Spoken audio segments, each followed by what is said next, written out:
हल्ली दर 5 व्यक्तींमागं तिघांचं सोशल मीडियावर अकाउंट असतंच। फेसबुक आणि इंस्टाग्रामचा वापर करणारे यामध्ये अधिक असतात। मात्र सध्याच्या काळात सोशल मीडियावर फसवणूक करण्याचे अनेक गैरप्रकार समोर आले आहेत। आता सोशल मीडियावर देखील दरोडेखोर असतात हे स्पष्ट झालंय। सोशल मीडियावर दरोडेखोर कशा पद्धतीनं नागरिकांची फसवणूक करतात हे आपण पुढील काही मिनिटात पाहणार आहोत। नमस्कार, मी अमोल भिंगारदिवे, तुम्ही पाहतात लेट्सअप मराठी।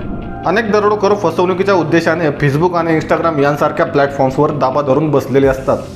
वैद्यकीय आणीबाणीचा बहाणा करत पैशांची मदत करणारे मेसेजेस हे दरोडेखोर तुमच्या मित्रांना पाठवतात।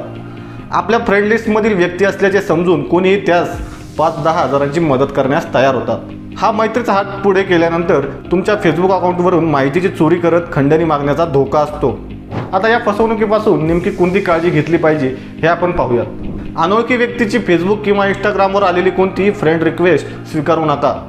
कोणत्याही अनोळखी व्यक्तीला ऑनलाईन पेमेंट करू नका।